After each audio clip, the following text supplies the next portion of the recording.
Welcome back, everybody, to Door and Lock Tips. And I just have been thinking about this product all day. And a lot of people that install cabinets, you guys, that you do this on a regular basis. You install cabinets and then you have to have a cabinet lock.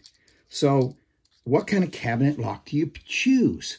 Well, everybody seems to choose the most inexpensive cabinet lock there is, which is basically like a Compex little cam lock. And it has a blade on it, you know, and this type of lock is very inexpensive, okay? And you have to manually throw in a key to turn it. But what we're going to discuss today, and I think you have all been waiting for this one, just for me to tell you, because I haven't seen it on the internet. What is this all about? Look at this. There's a spring in here, and the latch goes back and forth. Why would you need this? So we're going to discuss this today. Why would you need an inexpensive lock or an expensive lock like this one right here, this TriTeq lock? Why would you need a spring bolt? Why would you need that system? Now, there's a lot of good reasons. So first off, this is a very good lock. This is Olympus. We call them square backs, you know, in the world of locksmithing. There is a technical name for it. But you can mount this on a cabinet, right? And it takes probably, I don't know, 140 pounds of force to rip this latch bolt off, right? And this bolt would come off and the strike would come loose before the bolt ever came off. But what's the drawback between this one? I think you can see it right now. And let's say a spring bolt like this. This is really a cool one, really. They have extensions on this, makes it non-binding. But this spring bolt, what's the point? Well, when you close the door, you need it to latch, right? In most cases, you want it to latch. But how many people, let's say we're going to take this very inexpensive little cam lock. How many people, let's say it's in a nurse station or something, or you have decks of cabinets somewhere you guys have just installed, and you put in this lock, or you're servicing these locks, right, if you're a locksmith. Most of the cabinets are left open, aren't they? They pull out that key and they can leave it in the open position, or they pull out that key and they can leave it in the lock position. So there's the drawback. Human intervention here. You have to literally have someone remember to lock the cabinet.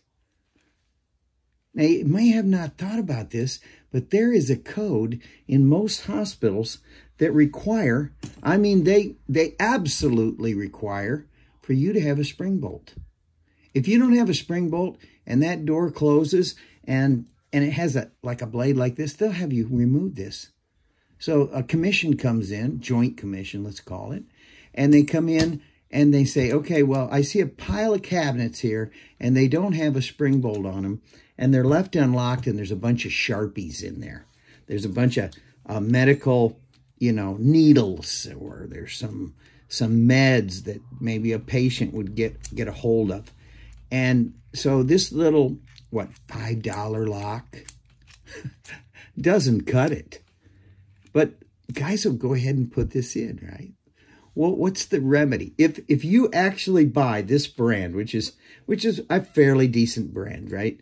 Compex has been around for years. So Timberline Compex, you know, we all know the brand here. It's been around for years. And guess what they developed as of maybe about 5 years ago? An add-on. You can take this lock and turn it into a spring bolt application. A couple little drawbacks. See, it springs. So it has this little spring device that mounts on the end of the cam here, and it springs it back for you. A couple drawbacks, though. So let's say you have it in this position, right, or down, right, and you have your little latch strike. So it engages the latch strike. And once it's engaged the latch strike, this particular lock, you have to turn it. And this whole head has to turn. That's not too cool, but you know, if you have clearance in there, this'll work. So if you've installed hundreds of these locks, don't pitch them unless, you know, you feel like buying a very decent lock for the situation. And this particular lock, let me show you the cool thing about this lock, is when you card access this lock, watch this. That spring bolt retracts just like a regular door latch does. That's pretty cool. And this does not bind. There's a lot of problems with short bodies like this, the short spring. But let me show you another drawback that most people make. They buy like a cheap strike. So this comes with a lot of very inexpensive locks. And for good reason. They're not going to want to spend any money on the strike when they throw it in the box, right? Especially when you're buying $5 lock, right? You really don't even get a strike with the Compex lock at all. So you want to have a good strike to engage these little spring bolts. So how do you do that? Well, you spend some money. Now, Compex, believe it or not, hands down in my opinion, makes one of the best strikes in the world.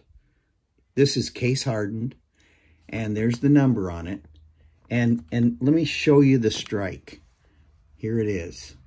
It's pre-drilled holes, and you can adjust, put the first screw in and adjust it.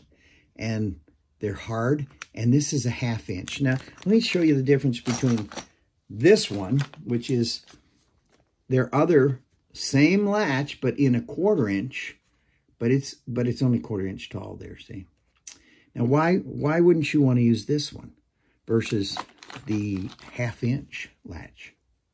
Look at this. So you got a latch strike, right? Two different strikes. Now, the reason being, when you're engaging a spring bolt, right, or whatever whatever the lock is, I don't care if it's cam lock, cheap cam lock, if it just has a blade or whatever it has, the more meat you have on that latch, that little latch, the better the strike holds. The more meat, the better it holds. So let's say you just touch the end of this strike with the little short guy, right?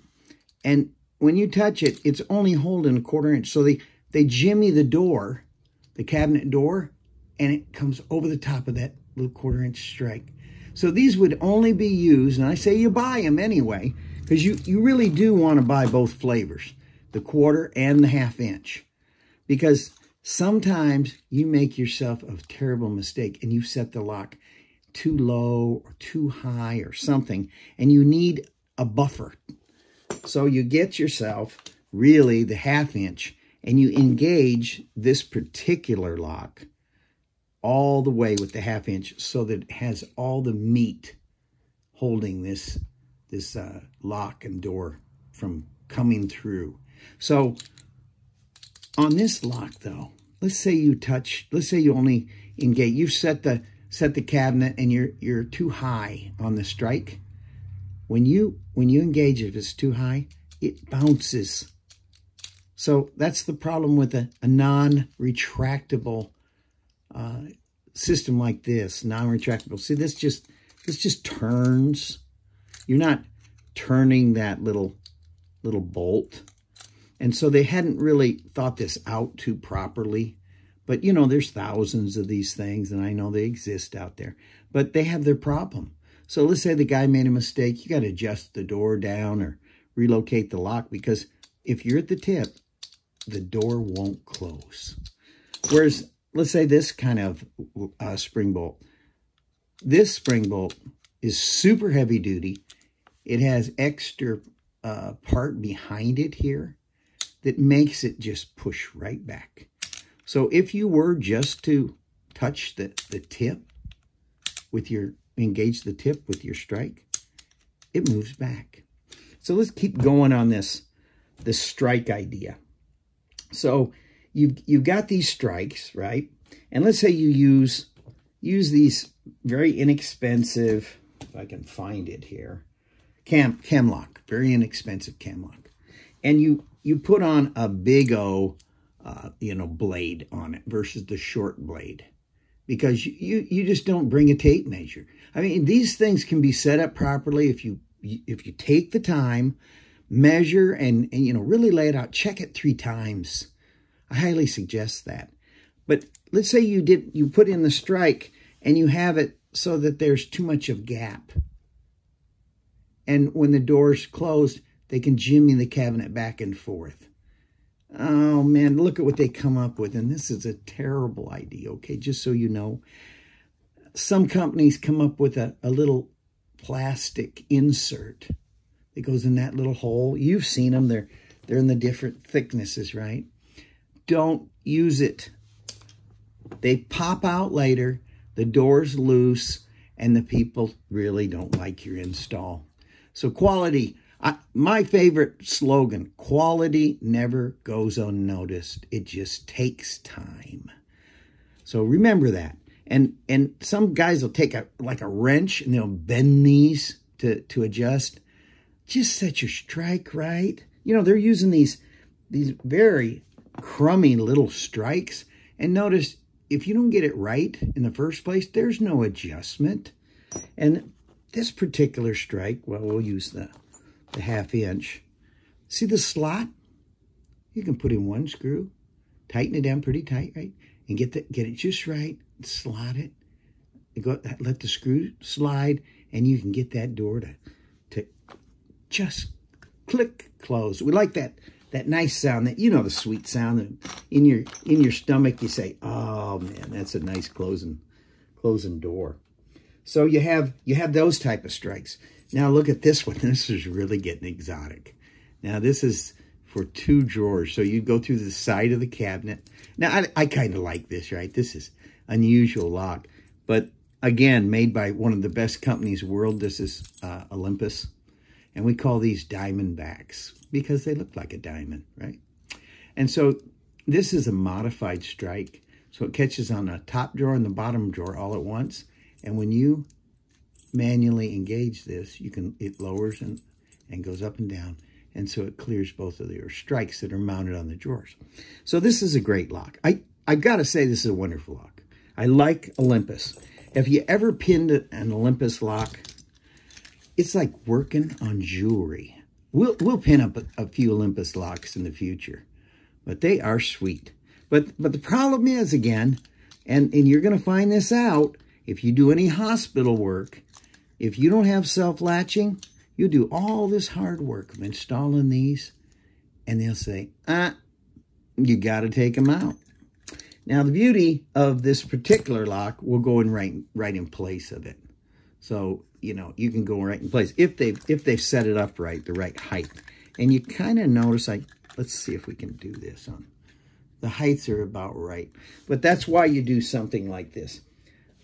I don't know if you notice these hiding over here in the corner, but you go and you make your own strikes too. Now, this are made out of aluminum, but not the aluminum you buy at Home Depot. These are made out of 6061 T6 aluminum. So you go down to Alro. I'm sure you've heard of that aluminum company, and you buy yourself 12-foot sticks of this stuff, and you cut them up yourself. And then you do all your deburring and see if you want to sandblast them or tumble them, and you do your own drilling, but they're worth their weight in gold. You make a big mistake on a measurement. I mean a big mistake, like way too far away. And I've got this mounted for a side latch, but let's say it's it's in a horizontal position, vertical position. So vertical, horizontal. If it's in a horizontal position, they make a different setup so it's standing straight up too. So they all can look the same. But if you get too far away, this little 1/2 inch won't work. You're too far away. Well, look at the difference in strikes. Way different. So you can catch this much more information onto your mistake to the lock. And you'll need that. Trust me. Make these 2.5 inches. You cut them in 2.5 inches wide. That way you can work with them on your drill press and your saw. You can't cut them too small. You can't catch them. They're very dangerous. They'll flick out of your saw when you're cutting. So here's some homemade ones, right? And you can charge whatever you want to charge. If you think these are worth 18 bucks a piece, hey, they're worth 18 bucks. And your client will pay it because you just write it on the bill. So, and they're worth it. And they make spacers for this stuff. But really my theme today, and I've been so excited to tell you about it, is the reason between these two locks, the slam cam, they call this, retractable bolt, self-latching. We're just going to always remember the self-latching cabinet lock versus the manual latching. And nobody locks these. Even as beautiful as this is, you know, a nurse or someone in the staff in the office, don't they leave them unlocked? Because they're a pain. Locks are a pain. So if you want to meet a code, you got to have self-latching. And this is a classic example. This comes off and you can turn it on this lock in any position. So a classic example of the best self-latcher out there. And you buy these by the bags. And also, you see this box back here. I got a whole box of you know, if you can buy one, you might as well buy 25 or 50, right? Buy more. You never know when you'll need them. So these go on, they sell them by the bag. Let's just get the name here. Oh, there we are. So they sell this by the bag, and they mount to their little cam locks. I bet you've been thinking about this. I wished I could have gotten a little, you know, self-latching lock, and now I've installed those all with the blade. Well, you can just buy these by the bag full. Here's the name of it. Get it from your supplier, UHS supplier, or you know, CLK supply. They'll sell them to you. Everybody has them. The suppliers have them. They know about them. They just don't have a chance to tell you about them. So that's why I'm doing that today. I enjoy talking about this stuff, and I'm hoping you're appreciating this type of advice. And remember, there's some great locks out there, but if they don't self-latch, they're just as worthless as can be. They just aren't, you know, they don't meet code in hospitals.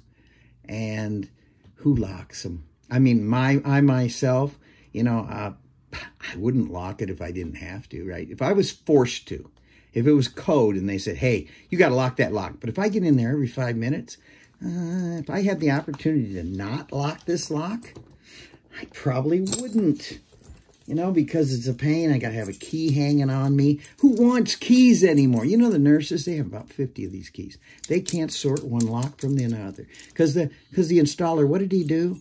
He didn't cut, you know, he didn't make them all key alike. And so they're left with 100 keys. They hate that. That's why these type of locks where you have card access, which is so cool, right? Card access. I mean, who has card access? Nobody. I mean, without an infrastructure. This has no infrastructure. You don't need any wiring. You just need a battery and an app on your phone. And it's super, super high-end. We're not talking junk app. This is not something you'd buy, I don't know, from eBay. Let's put it that way. Which I'm not knocking eBay. I mean, eBay probably has some good products, but I don't buy them. And oh, the fasteners. We got to cover the fasteners. So what size do you buy? 1/2 inch is really too small. I have a whole bag of stainless steel 1/2 inch. Number 8 sheet metal screw. That's only in a certain application where you're going to stick out the other side of the cabinet, right? So you want, I had them just here. Well, you want the same sheet metal screw, but in 3/4 inch. So you want a sheet metal screw number 8 in 3/4 inch. Go and buy them at Ace Hardware. I buy them online, but I think really it's cheaper to just get them from Ace. Ace has all this stuff. So there you go. Oh, almost forgot the caps. So when you find somebody that's installed one of these locks, right? And what do you do to cover up the hole because it's in the wrong spot and you want to put on one of these beauties, you know? Well, guess what you do? You stick a cap in it. That's kind of comical, but yeah, you stick a cap over it and you glue. I take super glue and I stick this around there and stick it on the outside. And if this is a brown cabinet, these look good, these little bronze jobs. And then I stick it on the inside. And if the hole's too big, I wrap tape around there. Glue the tape, you know, glue all this together in there, and the glue will hold it all. And now you can move on to another location that is appropriate for the cabinet door, right? For the cabinet door or drawer. And I think we kind of have it covered. You know, you have all these stripes. Oh, and you have some dummy plates and some spacers you can use. But the whole theme today was self-latching versus non-self-latching. What's the purpose? Oh, I think you know. Get the self-latching. Everybody will love you for it. And so what, a few bucks more? I think the whole box of these things is, I think they're like maybe $5 for a bag, you know, of one. And then, you know, this comes with it. But, you know, these little cheapies for $5 aren't going to come with it. They're going to come with a blade. So there you have it. Please hit the like and subscribe to my channel. I really would appreciate it. It'll get me a long ways, and I'll be back with more videos like this.